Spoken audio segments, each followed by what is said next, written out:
González. En esta ocasión vamos a abordar un tema de vital importancia para toda la población en su conjunto. El tema de la lactancia materna y la canción de cuna. Un tema de vital importancia del cual nos va a hablar la licenciada Gabriela Quinteros.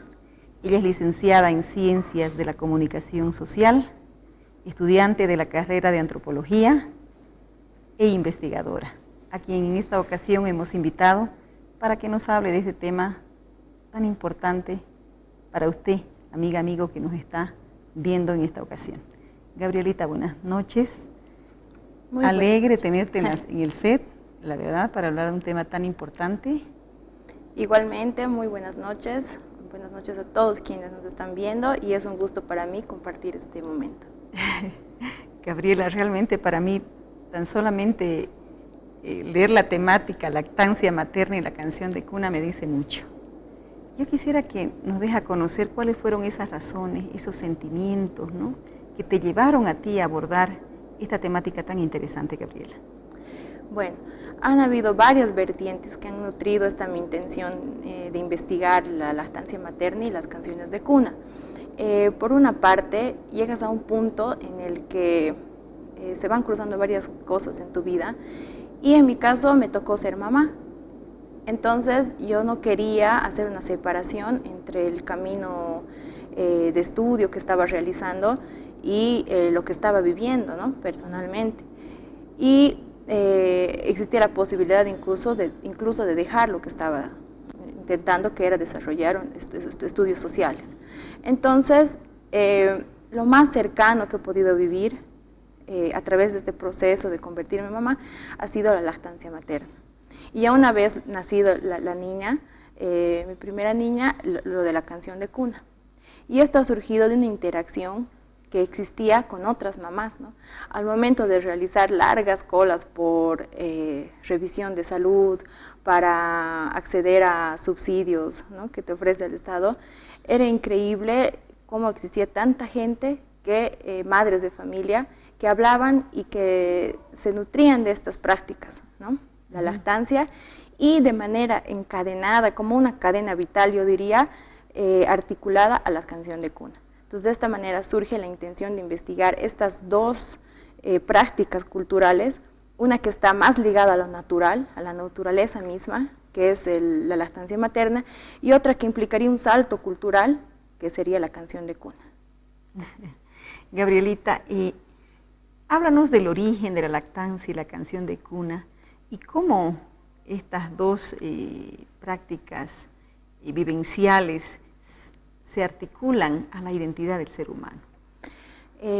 Bueno, podemos afirmar con toda seguridad de que ambas prácticas tienen un origen ancestral, ¿no? En la antropología hay una tendencia, en realidad de las ciencias sociales, a desvincularse de lo natural, de lo biológico, del origen animal, de los animales que somos, ¿no?, para dar curso a reflexiones que son más simbólicas y que son importantes, pero que no deberían desmerecer este otro aspecto, que debería ser más integral, ¿no? Entonces, por un lado podemos ver que la lactancia materna nos lleva a nuestra esencia como seres animales, como mamíferos y como Homo sapiens sapiens, ¿no? Está en el origen mismo de nuestra existencia. Como mamíferos nos ha tomado aproximadamente 100 millones de años evolucionar hasta llegar a ser mamíferos. Aparecemos hace 205 millones de años con la gran característica de poseer glándulas mamarias para alimentar a nuestras crías, ¿no? Entonces, el proceso de lactancia, esta interrelación que existe entre la cría, entre el recién nacido y la hembra, que está cumpliendo el rol de protección, de dar vida y de preservarla, como bien lo he dicho, tiene 205 millones de años. Entonces, está en la base de nuestro ser, ¿no?, en la esencia misma de nuestro ser. Por otra parte, hablamos de que la canción de cuna también formaría parte de nuestra historia en cuanto al salto evolutivo que ha significado pasar de ser una especie humana entre las demás a ser el Homo sapiens sapiens, es decir, tendría una data de 150.000 años aproximadamente, 150.000 años antes de Cristo aproximadamente, ¿no? Pues distintos musicólogos, antropólogos, han destacado que la canción de cuna sería el primer género musical, porque habría surgido cuando en las comunidades reunidas por la noche, los niños comenzaban a tener problemas para dormir y llorar, que es algo que compartimos hasta nuestros días, como ahora como mamás, nos cuesta hacer dormir a los bebés. Entonces, para preservar el duro trabajo de supervivencia y de traslación que tenían que enfrentar padres jóvenes, madres, al día siguiente tenían que hacer artificios para transmitir sueño a los bebés, ¿no? Y es ahí donde surgen la primera sucesión de sonidos que surgen del canto, que surgen de la voz, para que puedan conciliar el sueño. Ahí hay un universal cultural que es el tan cercano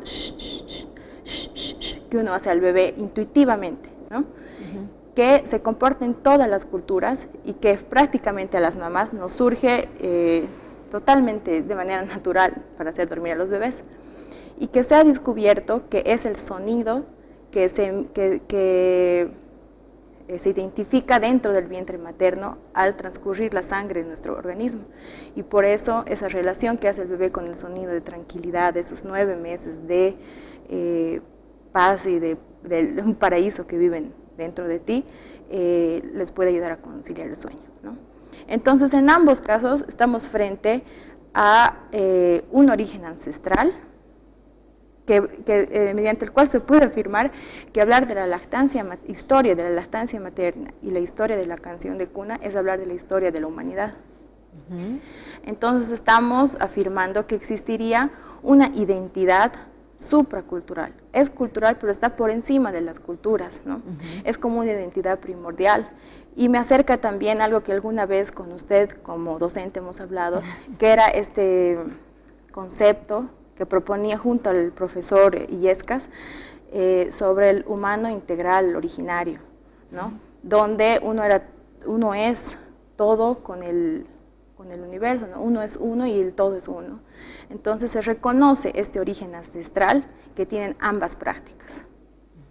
Ahora, algo que para cerrar, digamos, este sentido, es que se constituye en la primera institución educativa del ser humano, ya que este encuentro que tiene la madre con el niño es un aprendizaje mutuo, es una interacción mutua. La madre aprende a ser mamá, a proteger, a preservar, a cuidar, y el niño aprende a través de un proceso de endoculturalización toda una tradición cultural que corresponde a la comunidad que le rodea. Entonces se constituye en una primera institución educativa primordial, que no está atravesada por ningún tipo de condición alienante como son las actuales escuelas educativas, instituciones educativas. Por eso se defiende este origen ancestral que da curso al resto de la investigación. Estamos hablando de una institucionalización primigenia. Sí, es totalmente cierto. Totalmente diferente, ¿no?, a la institución convencional que tenemos, ¿no?, en nuestro medio, ¿no? Sí. ¿Cuáles son esas dimensiones culturales y universales de la lactancia y la canción de cuna, Gabrielita? A ver, en ambos casos se trata de universales culturales, ¿no? Significa que están presentes en todas las culturas de nuestro planeta. Y es algo difícil de conseguir porque nos estaría uniendo como especie, ¿no? Ya hemos hablado de cuál es el mecanismo, ¿no? Es la unión, la interrelación, interacción entre madre e hijo, que a partir de un hecho natural, biológico, como tan necesario para la supervivencia como es la lactancia materna, desencadena en una canción de cuna, ¿no? Ese sería el universal cultural, que está presente en todas las culturas. Y las particularidades ya que permiten denotar estas prácticas universales son es un bagaje riquísimo de formas y de prácticas culturales, ¿no? Esto se puede ver en, por ejemplo, la duración de la lactancia. Hay comunidades incluso que en el día de hoy, en África, en lugares del Asia, donde la lactancia dura hasta los 9 años. Y hay otros lugares, como son ciudades que están entrecruzadas por el sistema civilizatorio occidental, donde o no existe, es reemplazado por la lactancia artificial o dura muy pocos meses, ¿no? Entonces, se da esta posibilidad de rescatar formas complejas, diferentes, con distintos significados, a través de las particularidades de cada cultura, ¿no? Y en nuestro medio, Gabrielita, ¿qué nos puedes hablar de nuestro medio, en nuestro medio? ¿Cómo se desarrollan o cómo se llevan a cabo estas prácticas ancestrales? A ver, por un lado, la lactancia sigue siendo muy recurrente. No se puede decir que haya desaparecido. Sin embargo, se puede afirmar que existe un paulatino distanciamiento hacia esta práctica ancestral, ¿no? Se afirma que la leche materna no puede ser sustituida por la leche artificial, realmente debido a que tiene una riqueza en su composición que es incomparable, ¿no? Está conformada por una cantidad un equilibrio entre carbohidratos y proteínas que no se puede lograr, pues lo que hace es preparar al organismo postnatal que acaba de nacer ante enfermedades serias, ¿no? Es un reforzador muy fuerte de la inmunología.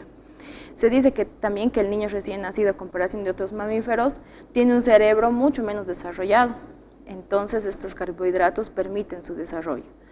El tipo de leche es distinto en composición entre mamá y mamá. O sea, cada mamá tiene una composición, tiene su lechecita propia, especial, que ha sido generada para las necesidades de su niño. Y al mismo tiempo se dice que han comparado la leche de una mujer de un extremo del mundo con una mujer del otro extremo del mundo, ¿no? Una que estaba bien nutrida, que tenía condiciones de vida favorables, y otra mujer que vivía condiciones de pobreza y de desnutrición. La leche no variaba en ninguno de los casos. Existía menos cantidad en una y en otra, pero la calidad se mantenía intacta, ¿no? Entonces, estas prácticas continúan siendo vigentes a través de distintos mecanismos. Por otro lado, la canción de cuna, hemos hablado de su función social, de su inicio como función social y también mágica y ritual, ¿no? Se habla de que se convocan a espíritus benéficos o espíritus malignos y para controlar esa situación en la noche y hacer favorable el sueño de los niños. Hay un estudio muy interesante de la UNAM, el Centro de Investigaciones encargado de Antropología Social Cultural en México, que nos dicen que las canciones de cuna actualmente han ido mutando en su contenido, ¿no? En un principio, y es el estereotipo que tenemos hasta ahora, habla de ternura, habla de amor, habla de protección, ¿no? Y dan cuenta de eso las melodías que se pueden escuchar al respecto. Pero hay otros sentidos que han ido apareciendo a medida que ha ido desarrollándose la humanidad misma, a medida que ha ido desarrollándose la historia y que han habido expansiones coloniales y de conquista, ¿no? Entonces, de esa protección, de esa ternura, han pasado a ser letras desgarradoras, a letras que contenían de alguna manera u otra lo que estaba ocurriendo en un lugar, guerra, posguerra, hay melodías escalofriantes, ¿no? Y también se ha convertido en un medio de catarsis para las madres, mediante las cuales denunciaban largas horas de trabajo, maltrato de distinto tipo.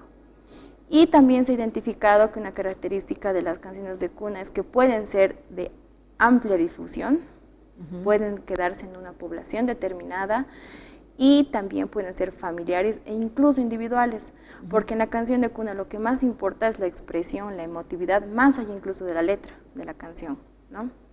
Entonces, claramente va evolucionando junto con la historia y marcando la voz, la expresión de algunos sectores sociales que no podrían expresarse de otras formas también. Entonces la mamá se constituye en una compositora.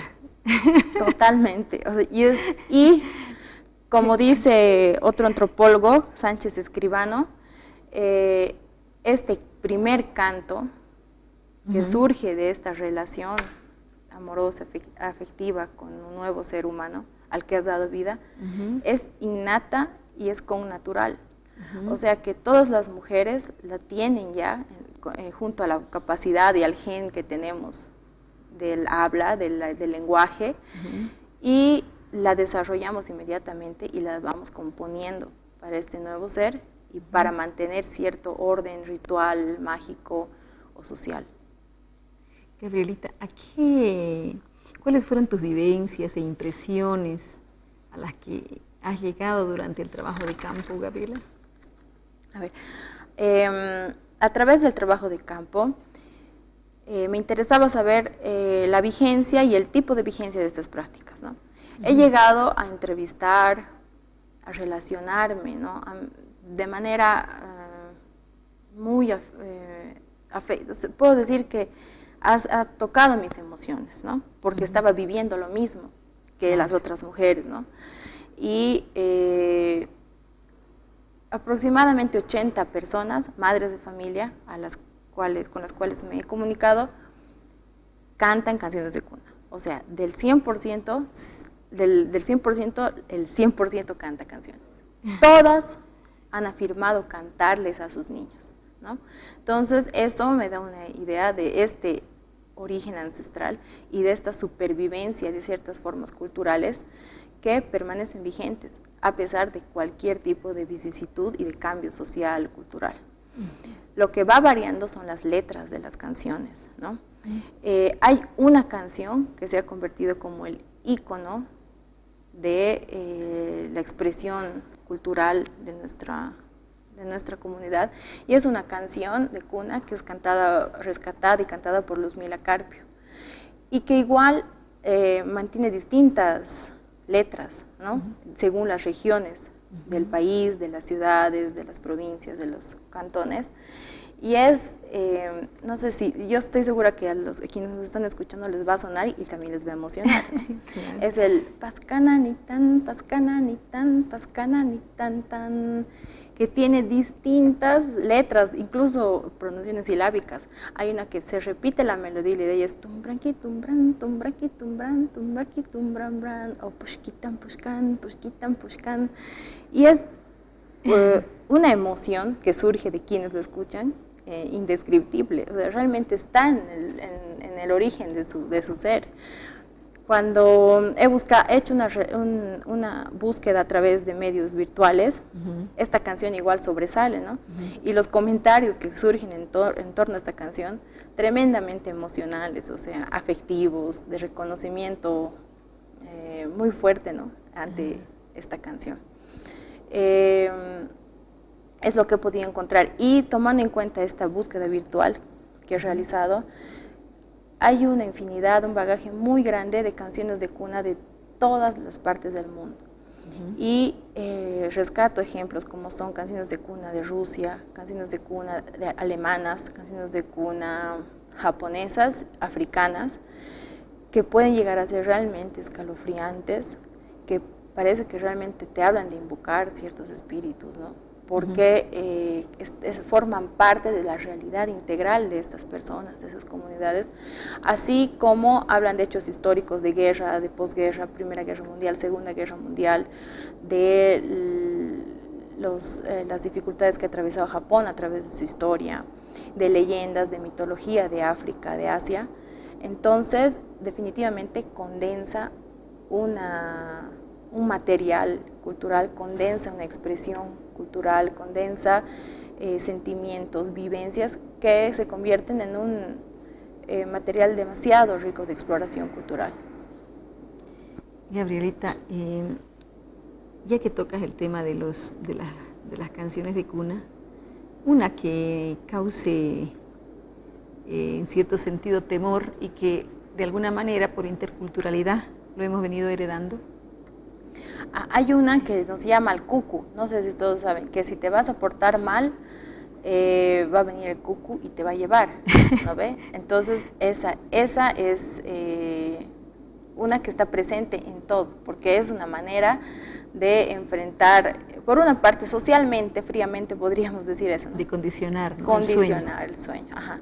Pero yo también encuentro ahí una supervivencia cultural desde tiempos ancestrales, que toma la forma que tome la forma que tome, sigue teniendo una esencia mágica, sigue teniendo una esencia ritual, a pesar de que quiera imponerse una lógica única, una lógica de origen occidental, como generalmente lo denominamos, ¿no? Me llama mucho la atención este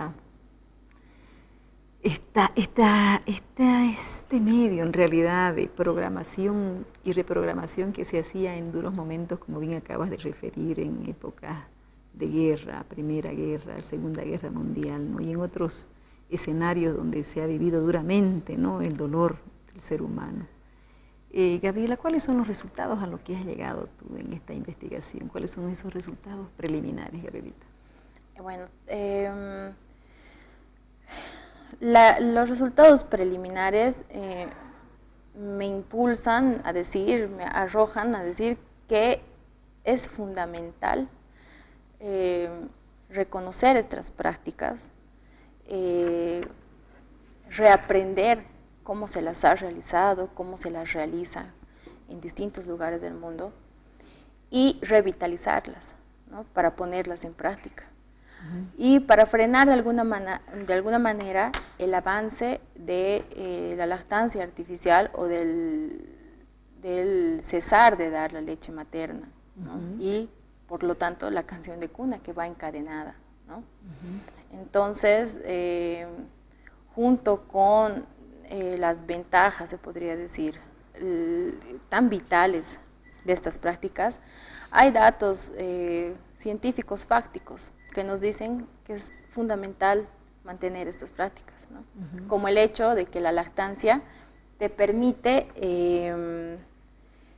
evitar la desnutrición infantil, evitar las muertes, la mortalidad infantil hasta en un 60%, porque ya no es tan frecuente la diarrea, por ejemplo, en los lugares que lo practican. Y aquí viene una anécdota importante que se puede recuperar de la historia. En Europa ya se había comenzado un alejamiento hacia las prácticas de la lactancia materna natural, hasta que ha habido un hito importante que ha sido el descubrimiento, el supuesto descubrimiento de América. Porque al llegar a América han visto que no existía desnutrición infantil y que la lactancia materna estaba generalizada, que el maíz tratado con cal era lo que producía una buena generación de leche y además una calcificación correcta de la mujer. Entonces, al ver que existía esta seguridad de que no existía desnutrición infantil, han vuelto a retomarse estas prácticas en Europa. Y otra cosa más que están relacionadas con enfermedades sexuales. En Europa hay un sesgo, ¿no? Hay una ruptura, hay una desfragmentación muy clara en todas las prácticas culturales que comienza con ideas de la supremacía de la razón por sobre la emoción, por sobre distintas lógicas, por sobre la naturaleza, por sobre lo biológico, ¿no? Entonces, han existido las famosas mamás nodrizas a lo largo de todo el tiempo. Entonces, las mamás nodrizas hacían que se aleje este espacio de alimento con el bebé y se generen distintos tipos de enfermedades y existe esa desvinculación emocional. Entonces, esto otra vez se retoma y surge a lo largo de la historia este encuentro entre la lactancia artificial y la lactancia materna, que siempre hay una rivalidad actual, ¿no? Gabrielita, te agradezco realmente esas reflexiones muy valiosas para toda la población en su conjunto, Como usted ha podido escuchar, amable audiencia, la importancia de la lactancia materna y la canción de cuna no solamente es un vínculo entre la madre y el niño, sino es realmente lo fundamental para la unidad familiar en sí, ¿no? Madre, padre, hijas, hijos, a nivel intrafamiliar, a nivel social, un tema bastante importante que con seguridad usted habrá de reflexionar y tomar en cuenta en su casa, y usted seguramente, futura madre, también lo hará. Muchas gracias y hasta otra oportunidad.